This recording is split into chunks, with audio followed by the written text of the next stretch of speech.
Thanks, Debbie, and welcome all to another of our Lunch and Learns.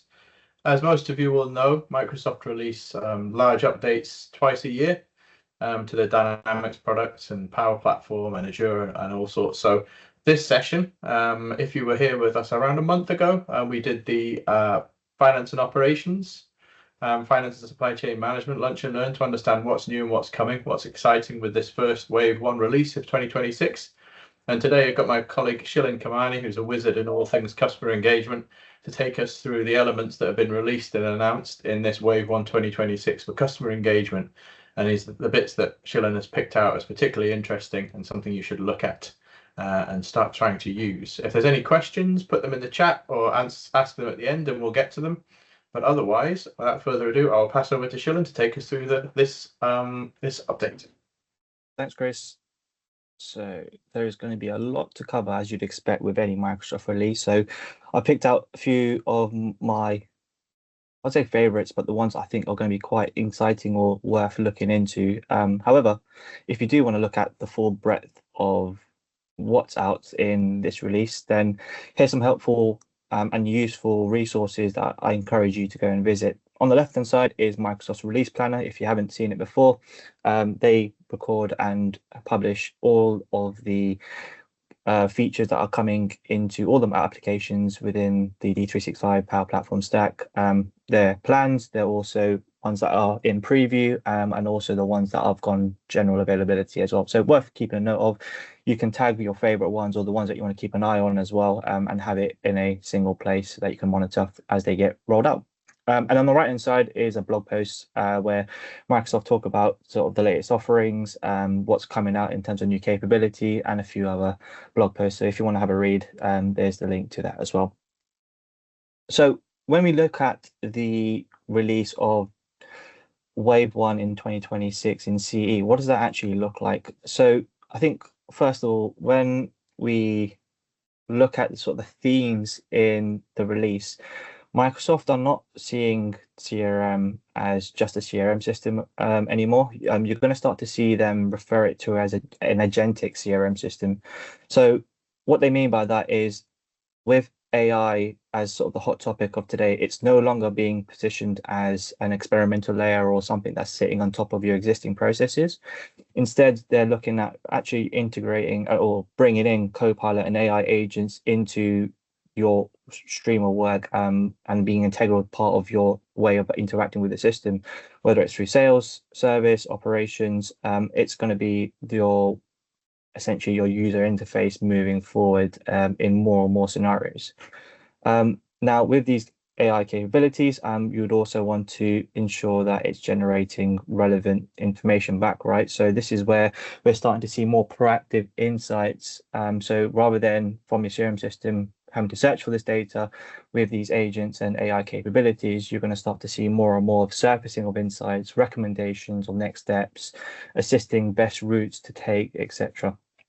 And then further on, we're also looking at how Microsoft are further deeply integrating their current integrations with M365, with their emails, meetings, collaborations like SharePoint and Teams, and bringing that even closer so users are not having to jump between M365 and D365. Everything that they're doing should be within context within one of those applications.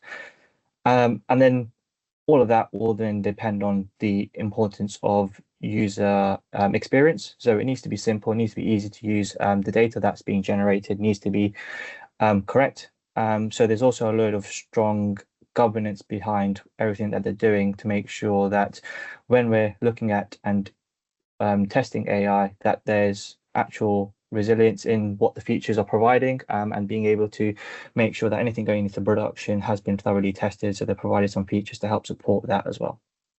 So with that said, if we dive into the first module that I'm going to cover today is customer insights, so the marketing module of D365. So the first few capabilities I wanted to highlight is, I think the first one, boosting the confidence with branded content links. Whether this may be like a small feature that's being rolled out, but it has huge and high importance when it comes to trust.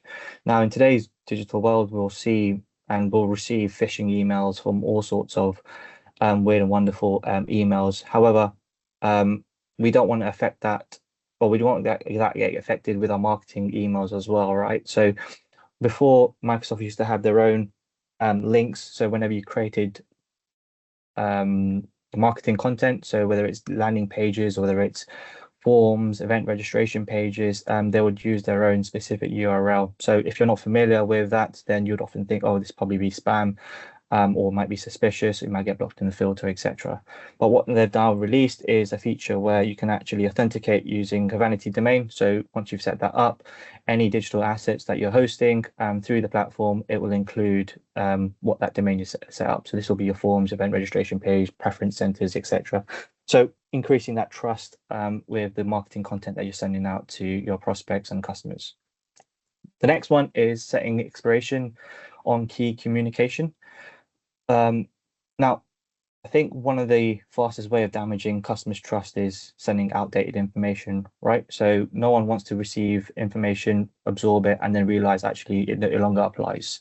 So that's kind of a issue when it comes to journeys, because people can enter a journey at a different time.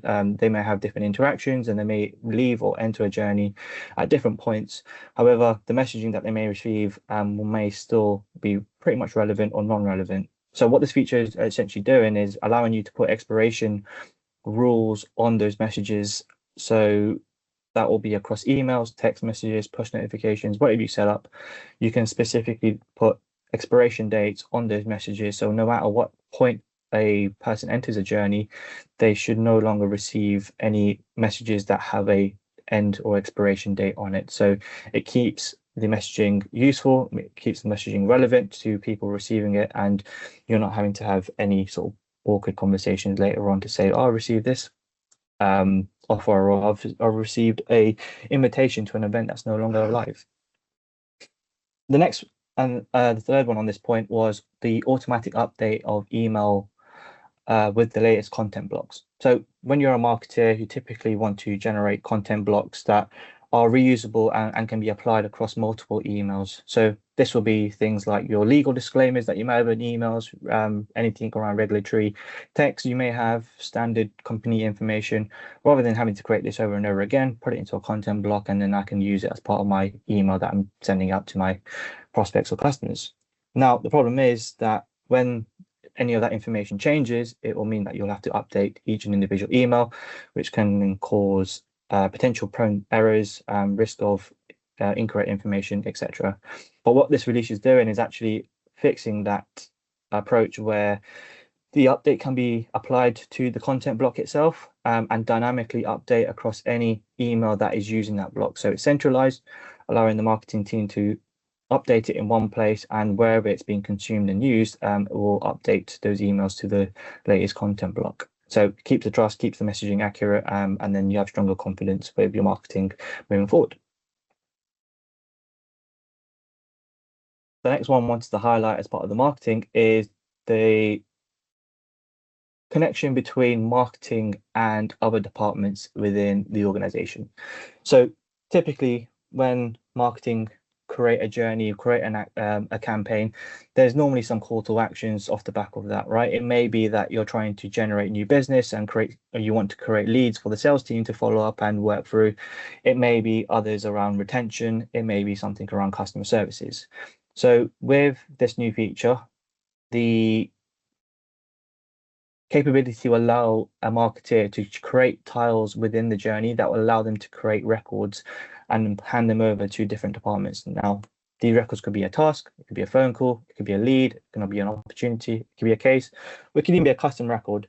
So being able to do this through the journey allows not only hand off to other departments more seamlessly, but they're able to do it without any code or any background workflows that are set up or needs any configuration or development required. So this gives the marketer full control of what the call to action is with the information that they're going to hand over to those departments.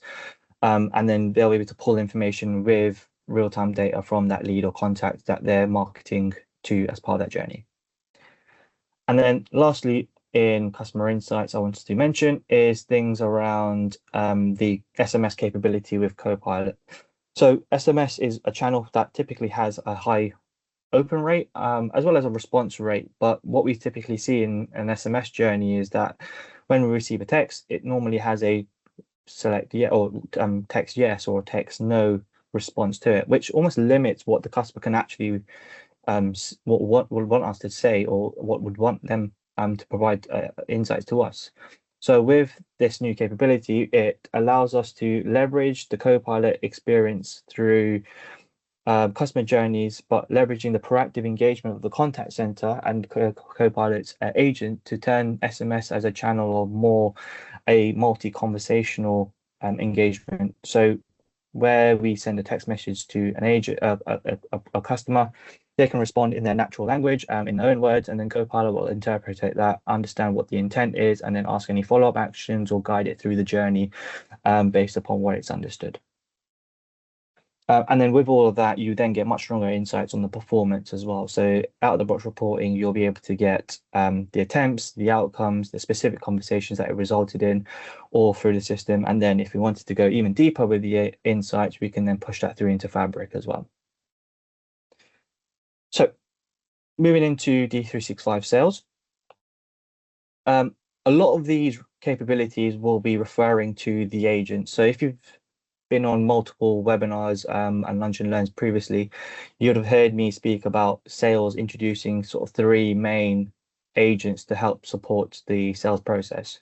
You've got the sales qualification agent, you've got the sales close agent, and you've got a sales research agent.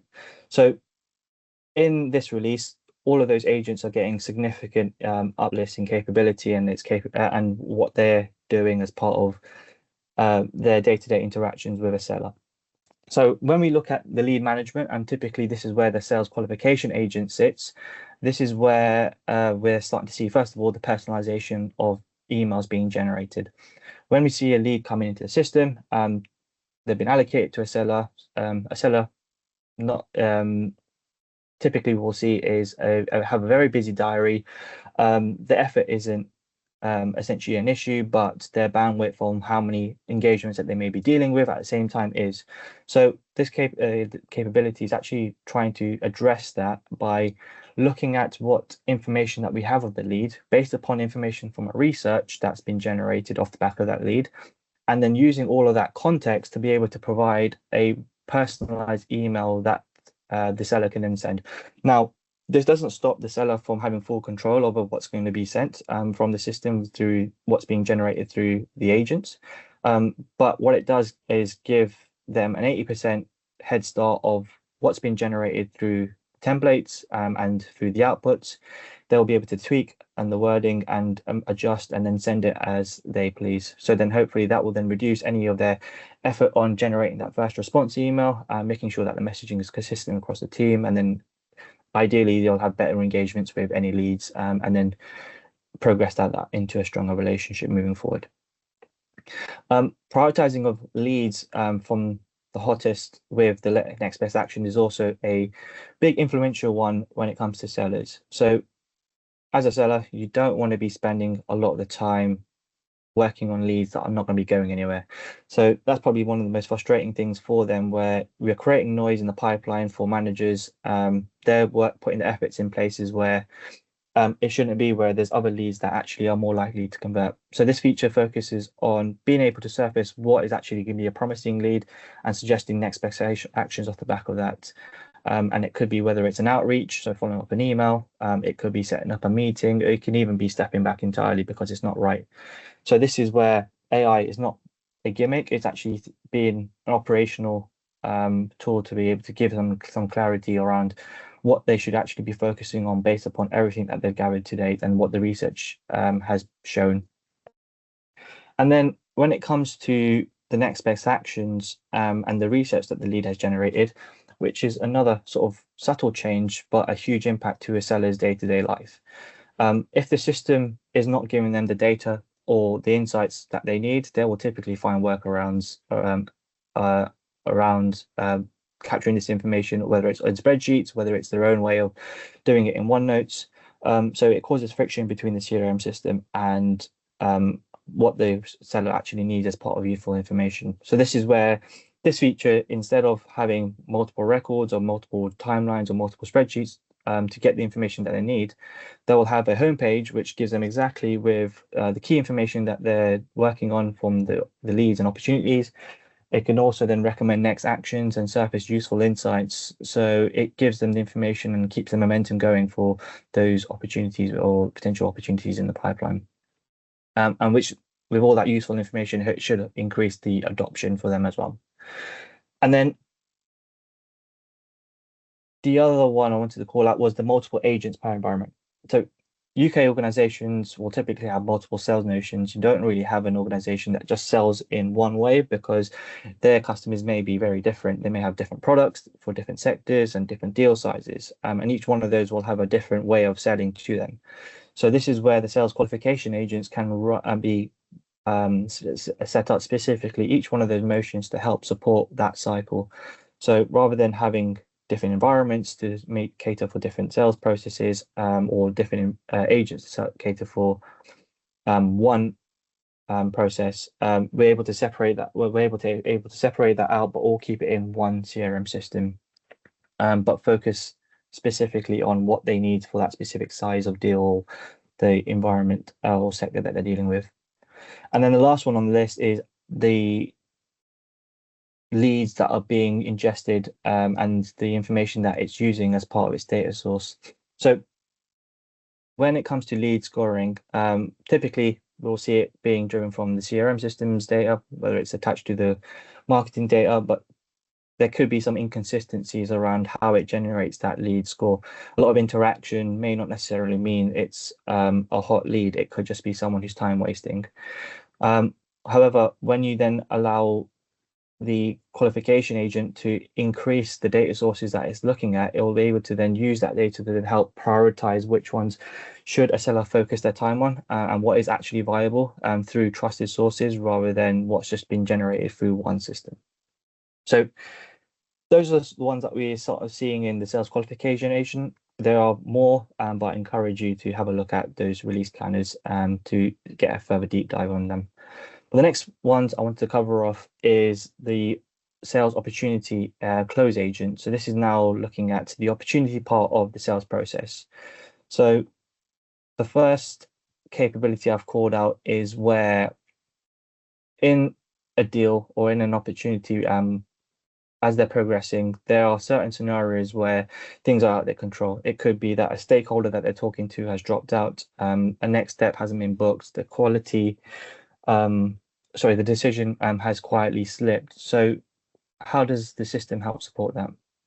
This Delta First guidance is essentially designed to counteract those sort of actions on slippage. So instead of a seller having a full deal summary every single time that they're dealing with the close agent, is actually changing the focus to then giving them information around what's changed since the last interaction, what's been missed at the current stage, and then prompting them with sensible actions to then prevent things from happening or stopping deals from stalling and then them having to go into rescue mode.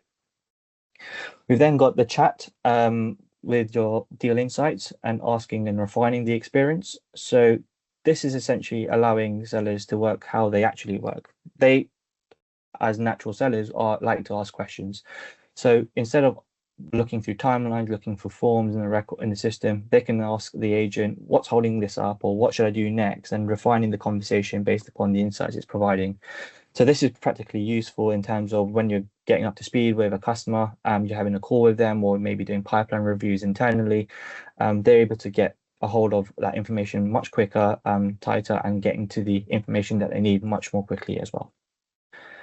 The use of historical deal patterns is also quite a useful capability because it gives more substance to AI. So instead of giving sort of general best practice on what the AI thinks should work, it's actually looking at your own data and looking at the historical deal patterns to see what actually worked, what actually went wrong with your deals in your organization. And then from sales leaders or directors, then this really matters because it gives us the guidance of what the reality is, right? So that will allow us to then understand, well, how do we learn from our wrongs or what went wrong, and how do we prevent them from happening? So then that can then help shift anything around decision making or any other gut feels towards any decisions that they make. And then the last one on this list is keeping deals current with the signals based on certain triggers. So trust is obviously a critical thing in any organization, especially when it comes for forecasts. So trusting the forecast to make sure that things are landing when you expect it to land. So these signal-based triggers can ensure that the deals are going to be updated with key signal changes. So things like meetings that happened, any activity or lack of progress, all of these things will then be analyzed and then be able to then provide any signals to say, well, this is maybe slipping, and then you may not get any surprises later on where coming to the end of the quarter, you're trying to close some deals, but actually we found out that a load of non-activity was happening ahead of time. So this is again giving sellers a reality of what's actually happening in real time. And then lastly on this list is the sales research agent. So this is where a research agent is aimed for more the leadership team, where they can start to do things like planning of their customer portfolio. So relying on a mixture of data sources, whether it's Excel, whether it's CRM data, and other sources, ERP, etc. Sales research agent will allow them to look at all of these data sources, look at the sort of the coverage, the risks of what's evolved, and then focus on other areas that they can then start to upsell or look at and analyze and see where the gaps are. And if there's anything that they can do to push more into the gaps, then great. And then help strategize what they want to do as part of that. And then lastly is connecting the Fabric Lakehouse to data for the AI agent, for the research agent. So this is where you're not just leveraging CRM data. Many organizations can leverage other wider systems to get a full picture. So things like revenues, performance of a service, delivery. By connecting the agent to Fabric data, it will allow you to give you a full holistic picture of what's happening with the business and not just a specific opportunity record. So then that will give you a much more broader planning perspective, especially when it comes to sort of board level. So moving into customer service. So very similar to what we're seeing in the sales, we've got a load of enhancements in terms of agents and its capability. One of the ones is around case resolution flows and production. So one of the biggest barriers that we see in customer service is typically their trust in AI. So you don't want to put AI into place and go live and then not trust the flow or the logic or the routing that it's doing. You want to almost simulate that before it goes into production. And that's what this feature actually is doing. It allows you to set up your agent to then do things like AI-driven logical rules, logical routing, using the historical test data, and then seeing exactly how it categorizes those cases and where it's ending up to make sure that when you switch it into production, it's been through that rigorous testing and validation, and you have much more confidence on it once it's in production. Sentiment indicators is another one that's going to be introduced. So we see sentiment indicators in certain channels, whether it's voice, whether it's in live chats. However, they're going to now introduce that on the case record. So customer can interact through multiple channels. Those all have different indicators, but giving it at the top level of the case will give us a better understanding of which customers are happy, which ones are not, and how does that affect which ones you need to prioritize as part of your workload. So again, another useful feature then provides to not only supervisors, but also caseworkers as well, because they can amend how they want to interact with those customers or those people who have raised cases in the customer service desk. We've also got a shadow mode for case management. So this is where governance is really a sort of an important feature. So in shadow mode, the AI will run in the background and it will make predictions such as that categorization, such as next steps, but also predictions that are not applied in live cases and they're not visible to the customer. So instead of compromising any of this, the organization will be able to assess how accurate the AI has been compared to what an agent would have actually done, and then it provides evidence or on the back of that and not making assumptions. So that just gives a service leader the data they need to decide when and where AI is safely be used, and then observe it and include it in part of their automation. And then we've also got defining critical questions in the evaluation criteria. So evaluation agent is another one that's been released as part of customer service. So being able to strengthen the quality is sort of a key thing. So rather relying on broad generic scoring models, this agent allows us to essentially focus on specific behaviors that truly matter to each and individual organization. So whether that's regulatory compliance or correct advice that's being given, empathy or accuracy of resolution, all of this can be then used and evaluated as part of the the critical thinking and the questioning that this agent is going to be doing. And then quality will then be coming targeted as part of an output. So making sure that everything that's being doing has of quality outputs. Now, the next one is controlling the evaluation volumes in sampling. So this is another, again, a practical one where control volume is using sample data. So rather than trying to review everything, supervisors can define how many cases that you want evaluating, and then over the period of time, which ones that they want evaluating, and this will make quality management more sustainable. So when it comes to sort of practical volumes and services, this gives them sort of the right balance, because organizations want the meaningful insights into the quality, but without being overwhelmed by the supervisors and slowing any of the operations down. So again, it's giving them a bit more consistent ongoing improvements of where the service desk can improve, and then any audits behind that to support. And then lastly on this list is protecting sensitive information when it comes to emails. Again, it's a small feature, but it's quite a critical one, because if sensitive information is being held, then we would want to make sure that not only is it redacted, but also making sure that only the right people have access to that information, and it's flagged as sensitive. So the system will be able to have sensitive labels that will allow you to control what information is being handled and shared, and it's making sure it's protected. So it's familiar with the sensitivity labels that you may have implemented across M365 as well. So you can ensure that your compliancy is across not only your CRM and case management, but also across the organization as well. When we then start to look at customer service and moving more into the contact center perspective, again, we're seeing quite a lot of new features in this place. We're seeing AI quality being driven. So with this agent, you can then also see how it's evaluating sort of different conversations at scale using consistent criteria, and not only doing it on a single conversation that an agent has had, but multiple conversations at a time. So you're looking at it at a larger scale.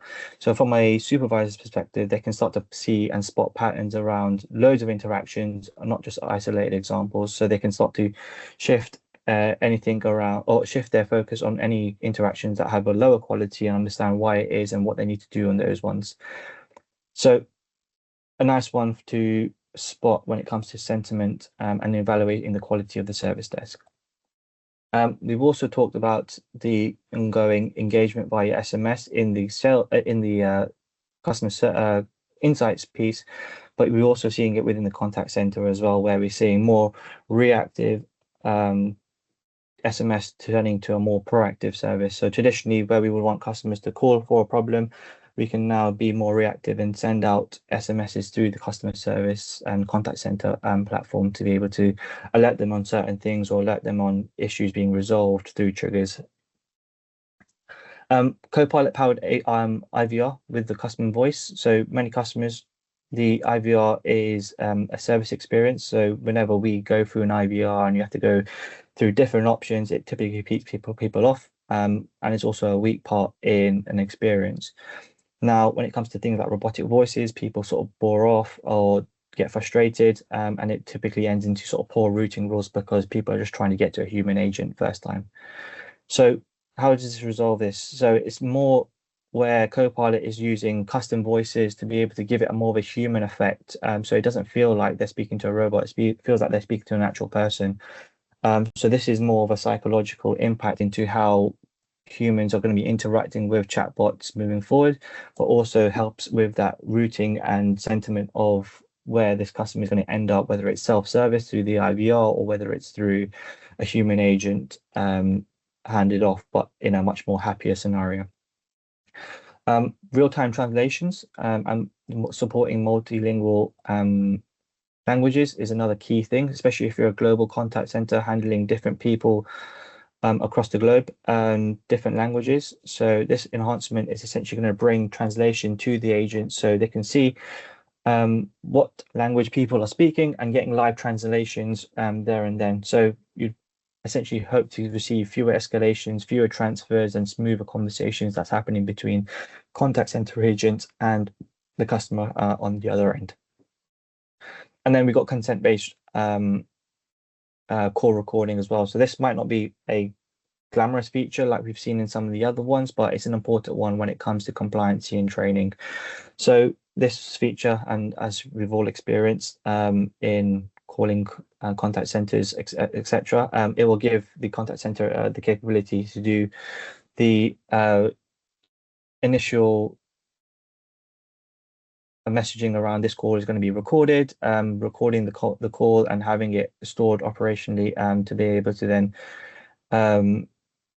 to be able to be recorded for compliancy and trust, and then the customer will obviously be aware of that the data is being used and it's being transparent between both parties that the call is being recorded. So you've got confidence in the organization, and it reduces any risk to the business if anyone tries to claim that they've not had any permission of recording a call. And then the last one on this list is enhance the web chat in digital engagement. So many organizations will use chat as a front door experience to the customer service desk. Some of them may not so, but if those you are using chat, then the experience almost feels a bit datey, right? It's no longer, we're no longer moving into a world of opening up web chat and having it there and having a sort of a one-to-one conversation. It's more looking at sort of natural language conversation. So what this feature is doing is taking that digital experience from a customer via the online and channels, and then almost simplifying it to make a big impact. So the entry of the customer agent is going to be done through easier self-service and smoother escalations to the agent, but more through a cohesive digital journey. So those are the contact center ones, and then I'm going to finally wrap up with a few within field service. So those who are using field service, you're going to see a few improvements with the mobile app, specifically around the usability of it. So they're now focusing on sort of mobile first controls. So what we're seeing here is that on a technician's perspective, you'll see fewer taps and more easier inputs into the app itself. So things like updating statuses of the job. So are you traveling now, or are you now in progress of a specific job? Those features are actually user friendly on the mobile device. Also looking up records, as well as even taking pictures and documents across the mobile app as well. So there's a few screenshots on the right hand side you can see. So those small improvements will make a huge effort to those guys who are out there on the field using the mobile application. And they're also looking at optimizing the performance of the app as well, which again is another big bonus because people don't want to be